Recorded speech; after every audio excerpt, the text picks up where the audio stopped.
My name is Patrick J. McGinnis, and I coined the term FOMO. That's short for fear of missing out, and it's why some people end up following the crowd. But we're not like them. We're part of a new species that isn't afraid to do things differently. I call us FOMO Sapiens. And this is the show where you'll meet people like us, phenomenal FOMO Sapiens, to learn how they find the courage and the ideas to live exceptional lives. FOMO. FOMO. Hey everybody, welcome back to FOMO Sapiens, the show for people who don't just follow the crowd, but instead take their own path to success in business and in life. I'm your host, Patrick J. McGinnis, venture capitalist by day, author and podcaster by night, and of course, FOMO Sapiens 24/7. Now, as you all know, season 9 is about audaciousness, which isn't easy, especially when life throws you curveballs. And my guest today knows the experience of finding purpose through adversity. And so we're going to be doing 2 episodes with Diego Saez-Gil, who's the founder and CEO of Pachama. And we're going to talk about his journey as an entrepreneur. He has started, I think, 3 businesses at this point, probably more. I know of 3. And he has now got this really incredible company. He's had other incredible companies that have had lots of ups and downs, and he's had to learn and rebuild and deal with, I guess, like the sort of, not trauma. I don't want to say trauma. I think it is traumatic when your business fails. How to deal with it, how to overcome it, how to start again. And we're old friends. And so, we're going to get into it in a real way. It's really exciting to have Diego on because I invested in 2 of his companies. I was there for the ups and downs. And so our conversation is super real. So you're going to love it. Well, let me tell you a little bit more about Diego. Diego Saez-Gil is a climate tech entrepreneur originally from Argentina. He's the co-founder of Pachama, a startup with the mission of restoring nature to solve climate change by harnessing satellite data, AI, and the web to help drive funding to effective reforestation and nature conservation. That is a mouthful. His company has been awarded the most innovative AI company of 2021 by Fast Company, as well as the 20 most impactful startups by Fortune magazine. And he is a serial entrepreneur, having co-founded Blue Smart and We Hostels, 2 travel tech companies that were acquired by major industry leaders. Now, Diego was born in Tucumán, Argentina, and he is a descendant of indigenous people of South America. And he currently resides in the forest mountains of California. And here's what you're going to learn today in our conversation with Diego. We're going to talk about how he found his North Star as an entrepreneur. We're going to talk about how he launched those first businesses, We Hostels and Blue Smart. Talk about the process of building them. And, he had an amazing virality with Blue Smart. This thing was one of the top ever Indiegogo campaigns. We're going to talk about how you create that virality, which is, it's kind of like a secret playbook that he has the access to. He's going to share that with us today. And we're going to talk about raising capital. Diego is a master of raising capital. He's also an immigrant from a place in Argentina where people are pretty shy. He'll talk about this. It's like not a braggy culture. And so coming to the US and figuring out how to pitch like an American, where we're much more comfortable kind of saying how great we are, was something he talks about really interestingly. So we're going to talk about that as well. Now, my small ask today is to go check out my first book, The 10% Entrepreneur. I write about Diego in the book. I feature him, his story. So go check it out. You'll learn more about him and learn more about how to be a part-time entrepreneur. All right, and now on to the interview. As you know, I start every interview with the same question, and Diego is no exception. So I started our conversation by asking him this. What's a formative decision you've had to make to get to where you are today? Probably the first big decision that got me to where I am today was jumping out of my country and deciding to go onto another continent by myself to find my life. And that's in 2007, after I graduated from college in Argentina. And I was fortunate to get half a scholarship to do my master's in Barcelona. And I just save up money enough to pay for 1 month of rent in Barcelona and decide to leave and move to Spain from Argentina. Wow. That's kind of scary, actually, only having a month of savings in the bank account. It was scary and it's not recommended. No. It's perfect preparation to become an entrepreneur. Indeed. Yes. I had to survive for 1 month with €2 in Barcelona. Wow. Because, so my plan was to arrive to get a job and then with that job pay for, my expenses. But it took me a little bit longer to get a job than I thought. And so literally for 1 month, I had to survive by going on a street bicycle, these public bicycles in Barcelona, going to school and to, look for jobs in my bike, eating rice and not going out. Like all my classmates at school were, doing get-togethers, and I couldn't go because I was broke, right? But that's what it took. Wow, that's amazing. I lived in Barcelona and I had a bike that I bought, but it got stolen 2 days after I got there. So you're better off to just use the public bikes. Now, let's go back. Okay, so as I have mentioned in the intro, you and I go way back. I met you, it was early 2010s, call it like 2011, 2012. And so we have a lot of ground to cover because your story is amazing. And I just want to start. I want to go back to Cafe Minerva in New York City.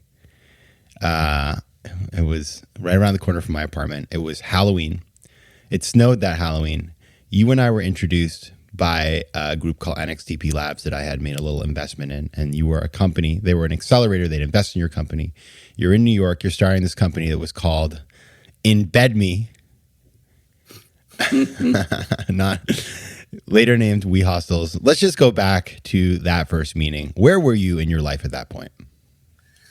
Yeah, so after 2 years in Barcelona, where I did my master's and I worked a little bit in consulting, I decided that I wanted to make another jump again. So I moved from Barcelona to New York, and I arrived through an internship. But what I really wanted to do was to come and become an entrepreneur.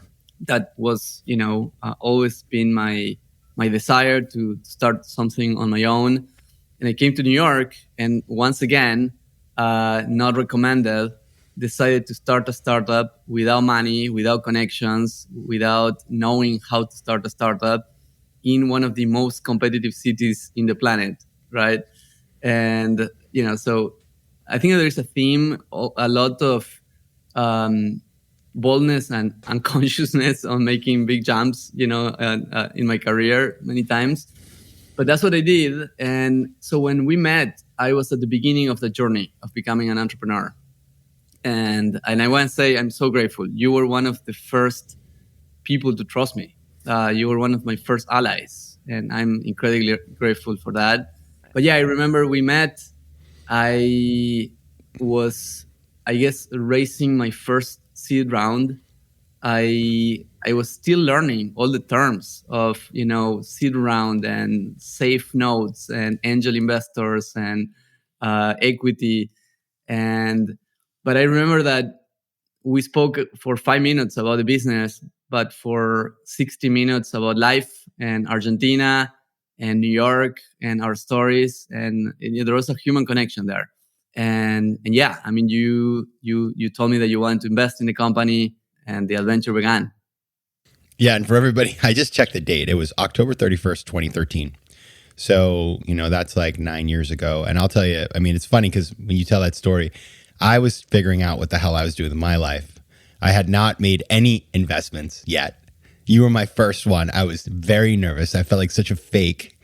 But I remember thinking this guy's really special. And what was funny is we were introduced. I remember going on Facebook and looking you up. And we had one connection in common, who was this guy from Argentina I'd randomly met at a party in Paris. So I think you brought along to our first meeting. He happened to be in New York. And like a couple of years later, I remember we had like 372 mutual connections. So like you pulled me into your world too. It was really special. And I remember when I wrote that check, you were starting this social travel company. And the reason why I was so excited was I had been traveling that summer. I don't know where I was, somewhere in, I think this was Morocco. And I thought, wouldn't it be cool if I could find other travelers? And so you had this app that would allow you to find other people that were staying in your city and meet them and be their friends. And so I thought, wow, this is a cool idea. I wish I could do this myself. I'm not an entrepreneur like Diego is, but he's doing this idea I believe in. The name embed.me was a little bit, let's put it this way, you changed it because it was a little aggressive. It had the connotations that may have been negative. But you went on and you raised over $1 million. And you ended up selling this company to another travel company called Student Universe. And it wasn't like a great, huge, big success, right? It was a fine outcome. But talk about that, because I think people think, oh, I mean, a lot of times, like I remember you had your exit, and everybody thinks all of a sudden you're like a billionaire and that you're, you know, Elon Musk. What was it really like? You sold your company. Like, how did your life change from that? Yeah, you're right. That project started on a hackathon, on a startup weekend in New York, and started as a small idea. You're right. Facebook had allowed to connect their social graph with other apps, and we thought, well, we can build an app that makes it very easy to book a hostel or a hotel, and then you can see who else is going to be there, and then you can make friends. And this was the beginning of the social and mobile technology revolution, right? Empowered by the iPhone and Facebook. And yeah, we got started. But as I said, it was my first time starting a company. You make a lot of mistakes the first time. That said, we did build an app that people loved, and we had hundreds of thousands of students using the app, and we had hundreds of hostels listing on the app as well. And we benefited from being, one of the first on the App Store. When you look for hostels or hotels, we were one of the first results.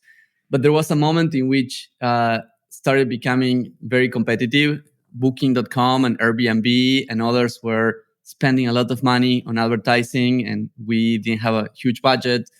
And there was a moment in which Student Universe, which is now part of a bigger company called Flight Center, they came and they said, look, you guys have this awesome app. We have millions of students that use our website. Why don't we come together and we acquire you? And for us, I mean, it was very early as a company, but for us was a way to, okay, you know what? It's dangerous out there.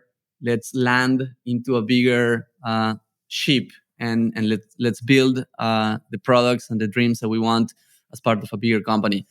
And so we did. And you're right. It wasn't a huge acquisition at all. It was just, okay, let's get money to pay back investors and to, get some money for us to settle and to have a good place to keep building.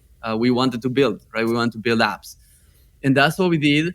So it didn't completely change my life from an economic perspective, although I was starting from so low, right? Arriving as an immigrant in the US, that did have a positive impact. All of a sudden, in fact, I moved from Bushwick, Brooklyn to Manhattan. But no, I think that the biggest change was, okay, now I had more credibility. I was an entrepreneur who could build and sell a company. It gave me more self-confidence to go and think bigger. And yeah, it was a fun first adventure. FOMO. Yeah, and to your credit, by the way, I mean, you returned everybody's capital. And that's a lot more than a lot of investments I ever did. So like when you do that and you do it quickly, people will invest in your next venture. And in fact, what happened was we went back to that very same cafe. I think we sat in the same chairs a couple of years later. It's gone now, sadly. I hate to say it. Oh, really? It's like another place. We can go. It's a wine bar. It's not the same, but right. We went back to the same place, Cafe Minerva. And we sat down and you said, I have a new idea. And you had been, you had your job running this business, first independently and then as part of a larger company. But, when you turn on the entrepreneur, you can't turn it off. And you started dreaming up a new idea, which was the world's first smart suitcase. And so we sat down in that cafe and you told me your vision for this company called Blue Smart. So tell us about how you got started on your next venture, this company called Blue Smart. Yeah, I mean, that was an idea that I got after an airline lost a suitcase of mine. And of course, I was paying attention to, I always like to pay attention to the edge of technology, right? What are the latest innovations that can allow new things, right? So I was paying attention to the Internet of Things revolution, right? And the first, smart thermostats and smart watches, smart objects were, popping up. And I thought, well, there should be smart travel products that you can track, that you can interact with data. And I went and I looked up, and there was nothing. There wasn't a smart suitcase or smart bag, anything. So, but of course, I had no idea how to build hardware. Now I knew how to build software, but I didn't know how to manufacture a product. So I didn't think that I was going to build it, but I just wanted it for myself, right? I thought it would be super cool to have a suitcase that I can track. So I met this guy that I get introduced to, Tommy. Tommy Perucci. He was another Argentine who had just moved to New York, and he had experience on building physical products. In Argentina, he had built a company making clothing and merchandising. So I told him the idea, and I said, like, dude, you should do this idea that I got, a smart suitcase, and I can help you out. I can be an advisor. And he was like, well, let's do it together. And he convinced me. He convinced me to jump and do it together. And we started, frankly, as a side project, as a 10% entrepreneur type of project, right? We started researching and we started preparing a crowdfunding campaign. We said, okay, let's launch a Kickstarter or Indiegogo crowdfunding campaign. Let's see whether this is something that people want. And then let's go and decide to build it or not. And that's what we did. We made a very funny video that we filmed at the Buquebus station in Buenos Aires, but that we made it look like JFK. And you can still find it on YouTube if you go and search Blue Smart First Smart Suitcase. And we launched as a suitcase that you could track with GPS and 3G, that you could lock and unlock from your phone, that you could get notified if it got separated from you, and had all these cool tech features. And turns out that people wanted it. We pre-sold almost $4 million in a couple of months on this crowdfunding campaign. And there's where we had to say, okay, let's build a company to ship this product. I remember that when it went viral. It was amazing. I owned that suitcase, the first one. And I remember just like taking it to the airport and feeling so cool. Like I'd lock it and unlock it just to do it. Kind of, you know what I mean? And it was a beautiful product. And I remember when it went viral on Indiegogo, and I'm kind of like a competitive person, and I love metrics, and I would check it all the time. I got all my friends to buy one. It was amazing. And I remember, I think I bought the first one actually. No, I remember that. I woke up at 4 in the morning. I have it somewhere. It's somewhere in this apartment. It's in this apartment somewhere. But I remember, it's kind of funny because people think we don't talk about crowdfunding anymore. And I just ran into this guy who worked at Kickstarter, and I was like, do people still do crowdfunding? But back then it was a thing. And it seems so and kind of like effortless, like, oh, they went viral on Indiegogo. But tell us, it's really interesting because I know behind the scenes there was a ton of work that you did. Like, obviously, how did you create that virality? Did you expect it to be that big? Like, what was it that kind of made it go? What created the FOMO, as it were, to make it the big thing? Sure. Yeah. We definitely went and studied all the other crowdfunding campaigns that had gone viral. And we tried to, understand what did they have in common. And what we saw was, of course, a cool product idea that was innovative and that solved the problem of people. Number two, funny, shareable, short video that people want to engage with. A good PR campaign, with coverage by different media outlets, and influencers maybe sharing it with their following. So we said, okay, we had to manufacture that. We had to make that happen, and that's what we did. We got some friends, some creative friends, to help us with the script of the video. We also got a PR firm with friends to help us, secure some articles. We reach out to influencers, and then the day that we launched the campaign, we were shamelessly spammy. We emailed every person we knew, right? And as entrepreneurs, you have to do that. You have to go, and there are moments in which you have to not be ashamed of going and very loudly telling the world, hey, I'm working on this. Would you like to support me? Would you like to share this with your friends? And scary, there is always some imposter syndrome. There's always some, I don't want to spam my friends, but that's what it takes to create something new. FOMO. FOMO. Yeah. Do you think, I mean, looking back at that time, like you said, you had done your first project. You came into the States as an immigrant. You really didn't have, a lot of savings or stability. Yeah. You made the first thing successful. So you had some confidence, a little bit more in savings, but it wasn't like, you were comfortable, as it were. Do you think that the hunger, did that come from the fact that you just had to make it work because you had no other option? Or is that just something that you've always had as an entrepreneurial thinker? I think both. I think that, so in Argentina, I was fortunate to grow up in a middle-class family, and we never had any, big needs in Argentina. So I had but I always had this, drive to make projects and to do adventures with my friends, right? So I did have an inner intrinsic energy, but add to that being an immigrant and being broke and having to show the world your value. And yeah, that's a very strong fuel that I'm grateful for. I think it's not a coincidence that so many immigrants, so many successful entrepreneurs are immigrants.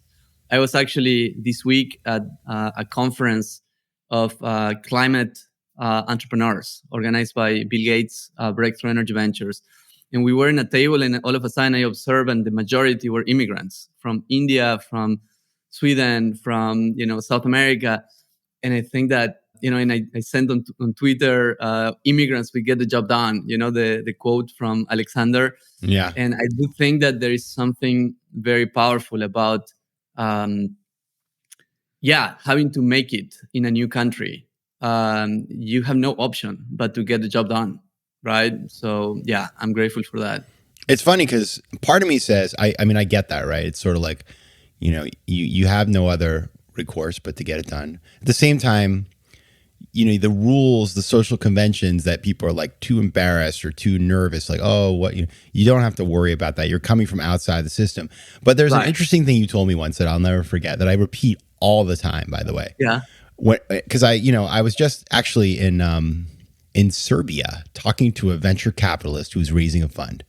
And he was talking about pitching in America. And I said, listen, the thing about pitching to Americans is that a lot of people from outside the US don't feel comfortable telling you how great they are.